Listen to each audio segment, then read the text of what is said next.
Hello student, स्वागत है आपका अश्विनी मेरे क्लासेस के अंदर। तो आज हमारा जो टॉपिक है, ध्यान रखना, वो ह्यूमन डेवलपमेंट इंडेक्स रहेगा। एचडीआई जो है, ध्यान रखना, काफ़ी टाइम से लगातार क्वेश्चन देता है, काफ़ी इंपॉर्टेंट है, लगभग हर कंपटीशन एग्जाम में हमें देखने को मिल जाता है। तो हम बात करेंगे एचडीआई के ऊपर। लेटेस्ट एचडीआई में जैसे इंडिया की ह्यूमन डेवलपमेंट इंडेक्स पर क्या रैंक चल रही है और इसकी लेटेस्ट रिपोर्ट है, उसके बारे में हम बात करेंगे। कॉन्सेप्ट किससे दिया उस पर हम बात करेंगे। तो वन बाय वन हम इस पर बात करते हैं। तो सबसे फर्स्ट जो बात है वो ध्यान क्या रखनी है कि जो ह्यूमन डेवलपमेंट इंडेक्स है, इसका जो कॉन्सेप्ट है, ध्यान रखना, वो महबूब अल हक जो है, ये एक पाकिस्तानी इकोनॉमिस्ट है। ध्यान रखना, एक पाकिस्तानी इकोनॉमिस्ट थे, उन्होंने ये कंसेप्ट जो है, ध्यान रखना, एचडीआई ह्यूमन डेवलपमेंट इंडेक्स का कॉन्सेप्ट दिया। के बाद में जो यूनाइटेड नेशन जो डेवलपमेंट प्रोग्राम है हमारा, यानी जो यूएनडीपी है, वो डिफरेंट डिफरेंट कंट्रीज के ह्यूमन डेवलपमेंट को मेजर करने के लिए एचडीआई का यूज करने लग गया।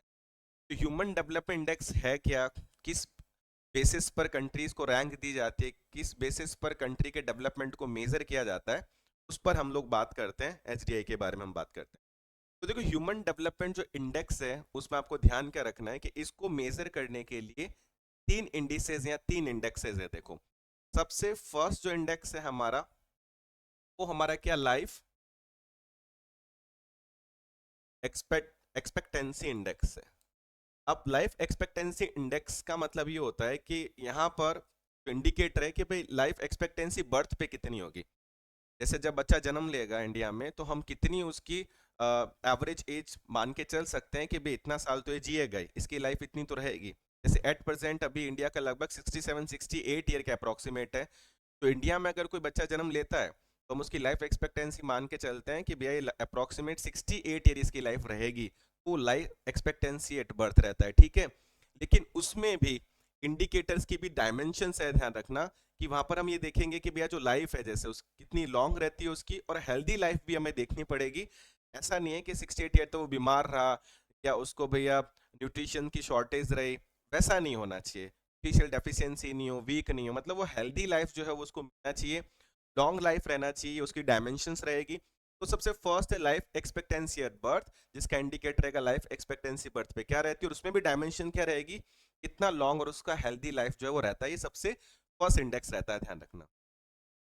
अगर अपन देखो सेकंड इंडेक्स की अगर बात करते हैं, तो सेकंड इंडेक्स हमारे लिए रहता है एजुकेशन इंडेक्स रहता है, ठीक है। क्या रहता है? एजुकेशन रहता है।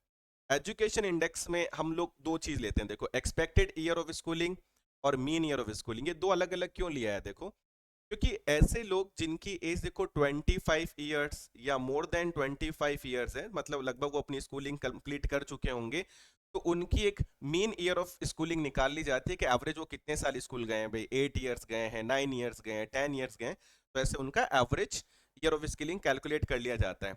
और अब जो बच्चा छोटा है, देखो, ठीक है, उसका तो एक्सपेक्टेड ईयर ऑफ स्कूलिंग ही निकालना पड़ेगा कि इतने साल ये कंप्लीट कर लेगा, एक एक्सपेक्टेशन है।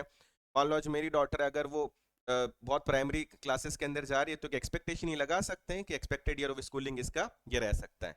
ध्यान रखना, छोटे बच्चे हैं जो जन्म हो रहा है जिनका, तो इनिशियली स्कूल्स में जाना स्टार्ट करेंगे, तो expected year of schooling calculate करेंगे, और मीन ईयर ऑफ स्कूलिंग जो लगभग अपनी स्कूलिंग कंप्लीट कर चुके हैं, तो वहां से हम उनका एक्चुअली नॉलेज जो है वो डायमेंशन रहता है कि इससे उनकी नॉलेज को हम कैलकुलेट करते हैं। तो ये सेकंड हमारा इंडिकेटर क्या रहता है? एजुकेशन इंडेक्स रहता है, ध्यान रखना। और जो थर्ड इंडिकेटर है हमारा, वो क्या है? ग्रॉस नेशनल इनकम इंडेक्स है, ध्यान रखना, जिसको हम जीएनआई इंडेक्स बोलते हैं। और इसका इंडिकेटर जो रहता है वो आपका gross national income per capita, GNI per capita रहता है। पर कैपिटा का मतलब होता है पर person contribution in gross national income. इसके लिए हम ग्रॉस नेशनल इनकम जो है उसमें साइज ऑफ पॉपुलेशन का डिवाइड दे देते हैं, और इसको परचेजिंग पावर पैरिटी जो मेथड होता है इनकम को कैलकुलेट करने का, in terms of dollar calculate करते हैं। और देखो, इंडिया में भी है कि पर कैपिटा इनकम अगर इंक्रीज होती है, तो इंडिया में वेलफेयर का इंडिकेटर यही है, ध्यान रखना, अपना GDP per capita, GNP per capita निकालते हैं। तो वहां से हमें एक डिसेंट स्टैंडर्ड ऑफ लिविंग का पता चलता है, क्योंकि अगर पर कैपिटा इनकम इंक्रीज हो रही है, इट मींस लोगों का कंट्रीब्यूशन जीडीपी में बढ़ रहा है, और गुड्स एंड सर्विसेज का प्रोडक्शन ही जीडीपी होता है। तो अगर वो इंक्रीज हो रहा है गुड्स एंड सर्विसेज का प्रोडक्शन, तो ये क्या चीज शो करता है कि भाई इसका मतलब ये है कि लोगों को जॉब मिली है, लोगों की इनकम इंक्रीज हुई है, तो उनका स्टैंडर्ड ऑफ लिविंग इंप्रूव हुआ है। तो एक डिसेंट स्टैंडर्ड लिविंग भी होना चाहिए कि फूड है, क्लोथ है, शेल्टर है, हेल्थ है, एजुकेशन है, ये तो एटलीस्ट प्रॉपरली मेंटेन हो। तो 3 इंडिकेटर्स लेते हैं, life expectancy index, GNI index, education index. उनके भी इंडिकेटर्स मैंने आपके साथ डिस्कस किए और उनकी भी डायमेंशंस होती है, ध्यान रखना। इस बेसिस पर एचडीआई जो है वो कैलकुलेट, ध्यान रखना, किया जाता है। तो अब हम लोग देखते हैं जो रिपोर्ट है अभी लेटेस्ट जो दिया यूएनडीपी ने, उन्होंने अपनी रिपोर्ट में क्या बोला है। देखो यूनाइटेड नेशन डेवलपमेंट ने अभी 2023-24 में 2023-24 की अगर हम लोग बात करते हैं तो उन्होंने अभी एक रिपोर्ट दिया अपना, ह्यूमन डेवलपमेंट रिपोर्ट दिया, और उसका हेडलाइन क्या रखा, ब्रेकिंग द ग्रिड लॉक। अब ब्रेकिंग द ग्रिड लॉक का मतलब, देखो ग्रिड लॉक क्या होता है कि जहां पर जैम लग जाता है, जैसे होता है ना ट्रैफिक में गाड़ियां फंस जाती हैं, उसको ग्रिड लॉक बोला जाता है। तो ब्रेकिंग द ग्रिड लॉक का मतलब जैम से बाहर निकलना, उसको तोड़ना। And reimagining cooperation in polarise world, जैसे वर्ल्ड की इकोनॉमी एक दूसरे से थोड़ा दूर जा रही है, तो एक बात है कैसे वो एक दूसरे के साथ म्यूचुअल कॉपरेट करके, एक दूसरे के साथ प्रॉपर फ्री ट्रेड के एग्रीमेंट्स वगैरह करके कितनी क्लोज आ सकती है। जैसे ग्लोबलाइजेशन इंडेक्स की हम बात करते हैं तो मैंने अभी प्रीवियस वीडियो में बताया था पीपीटी, जैसे अपन देखते हैं भैया पीपल का कितना इंटीग्रेशन है, जैसे पॉलिटिकल इंटीग्रेशन कितना है, टेक्नोलॉजिकल इकोनॉमिक इंटीग्रेशन कितना है, तो वो कितना क्लोज है उतना अच्छा है। इन विच इंडिया का जो रैंक रहा है देखो 134 रहा है। तो हमारे जब 3 इंडिकेटर्स मेजर किए गए तो अभी हमने पढ़े, जीएनआई इंडेक्स देखा गया, एजुकेशन इंडेक्स देखा गया, हमारा लाइफ एक्सपेक्टेंसी इंडेक्स देखा गया, तो इंडिया की जो रैंक आ रही है वो यहाँ पर 134 आ रही है, ध्यान रखना। Average life expectancy of India देखो 2022 में, ध्यान रखना, 67.7 ईयर रहा है, जो कि इंप्रूव हुआ है, क्योंकि पहले ये कितना चल रहा था, 62.7। तो मैंने भी आपको बोला ही था कि इंडिया में एवरेज लाइफ जो है वो अप्रोक्सीमेट 68 ईयर के करीब चल रही है अभी, लाइफ एक्सपेक्टेंसी हमारा ये है, तो ये इंप्रूव हुआ है, ध्यान रखना। And HDI score of India, India का जो एचडीआई स्कोर है देखो 0.644 रहा है 2022 में, जहां पर इंडिया की रैंक 134 रही है 193 कंट्रीज के अंदर। और ह्यूमन डेवलपमेंट रिपोर्ट 2000 जो 23-24 है, उसके अकॉर्डिंग इंडिया जो है वो मीडियम ह्यूमन डेवलपमेंट कैटेगरी के अंदर आता है। तो इंडिया का स्कोर है उसके हिसाब से, ध्यान रखना, क्योंकि अगर कम स्कोर होता है देखो तो फिर आप लो ह्यूमन डेवलपमेंट में आते हैं, अगर ठीक स्कोर है तो मीडियम में आते हैं, और अगर बेटर है तो फिर आप हाई है वो ह्यूमन डेवलपमेंट कैटेगरी में आते हैं। तो अगर हम बात करें इंडिया का एचडीआई स्कोर जो पहले अगर था देखो वो 1990 से अगर अपन कंपेयर करते हुए चले तो 0.434 था, तो वो इम्प्रूव हुआ है लगभग 48.4%। अगर अपन एचडीआई 2022 की अगर बात करें तो देखो 48.4% हमें इंप्रूवमेंट देखने को इसमें मिल रहा है। ग्रॉस नेशनल इनकम भी जो है देखो 6% से, मोर देन 6% से इंक्रीज हुआ है, तो अभी 2022 में 6,951 यूएस डॉलर के करीब जो है वो पहुंचा है। तो ये भी काफी अच्छा है कि इंडिया में पर कैपिटा इनकम इंक्रीज हो रही है, तो मान सकते हैं इंडिया में एब्जेक्ट पॉवर्टी भी कम हो रहा है, और नंबर ऑफ कंपनीज में इंडिया में आ रही है, क्योंकि उनको पता है कि लोगों की परचेसिंग पावर इंक्रीज हो रही है।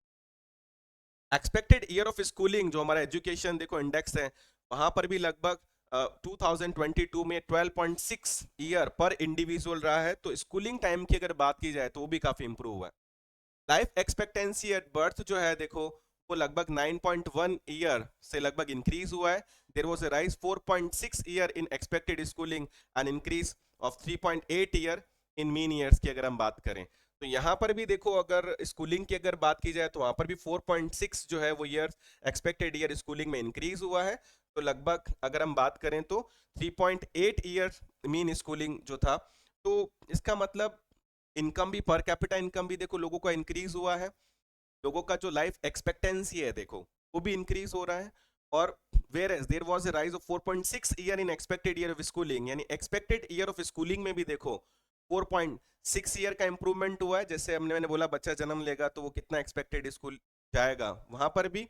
और साथ ही साथ 3.8 ईयर मीन स्कूलिंग अपन निकालते हैं, जो स्कूलिंग अपनी कंप्लीट कर चुके हैं, मैंने बोला एज ऑफ 25 ईयर है तो उनका एवरेज मीन निकाला जाता है स्कूलिंग का, तो वहां पर भी इंप्रूवमेंट देखने को मिल रहा है। इट मींस एचडीआई में नो डाउट इंप्रूवमेंट इंडिया को मिला है। तो इंडिया की अगर बात की जाए, Bhutan and Bangladesh are placed in the, ये भी मीडियम डेवलपमेंट कैटेगरी में है, बांग्लादेश और भूटान की अगर बात की जाए तो, और उनका रैंक भी हायर है इंडिया से।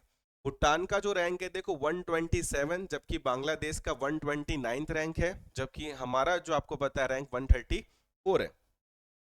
At the same time China की अगर बात की जाए तो उसका 75, श्रीलंका की बात की जाए तो 78 रैंक है, तो वो हमसे और भी काफी अच्छे खासे आगे हैं। लेकिन अगर अपन डेवलपमेंट कैटेगरी में नेपाल को देखें तो 146 वो हमसे पीछे है, और पाकिस्तान की अगर बात की जाए तो 164 रैंक है, तो वो भी हमसे काफी पीछे है। और अगर फर्स्ट रैंक की तरफ अगर आप जाएंगे तो फिर आपको नॉर्वे, स्वीडन, ये कंट्रीज जो है वो टॉप पे दिखाई देंगे। इनकी एवरेज लाइफ एक्सपेक्टेंसी भी लगभग 80 ईयर्स, और इनकम वगैरह, स्कूलिंग, सब कुछ बहुत बेहतर है, इसलिए एचडीए में वो वहाँ पर टॉप रैंक पे हमें देखने को मिलते हैं। तो ये देखो कॉन्सेप्ट है, आप ध्यान रखना एचडीए ह्यूमन डेवलपमेंट इंडेक्स का, कि क्या क्या इसके मेजरमेंट रहते हैं, क्या लेटेस्ट रिपोर्ट में रहा है। महबूल अल हक ने दिया, यूएनडीपी अपनी एचडीआई को मेजर करने के लिए इसको यूज कर रहा है, और क्या क्या इंडिकेटर्स हैं, क्या क्या डायमेंशन है, प्रेजेंट रैंक क्या है, हमारा जो जीएनआई जो है पर कैपिटा वो इम्प्रूवमेंट हुआ है, हमारी एवरेज एक्सपेक्टेड जो स्कूलिंग पीरियड है वो इंक्रीज हुआ है, मीन स्कूलिंग टाइम पीरियड है वो इम्प्रूव हुआ है, लाइफ एक्सपेक्टेंसी जो है वो इम्प्रूव हुई है। ये सारे कुछ लेटेस्ट फैक्ट के साथ आप एचडीआई के बारे में ध्यान रखें, क्वेश्चन जरूर देगा, बहुत इंपॉर्टेंट है, खास तौर से जो इंडिकेटर वो आपको ध्यान रखना है। होप आपको ये छोटा सा वीडियो पसंद आया होगा। इसी तरीके के और मोर वीडियोस के लिए आप चैनल को सब्सक्राइब करें। Thank you.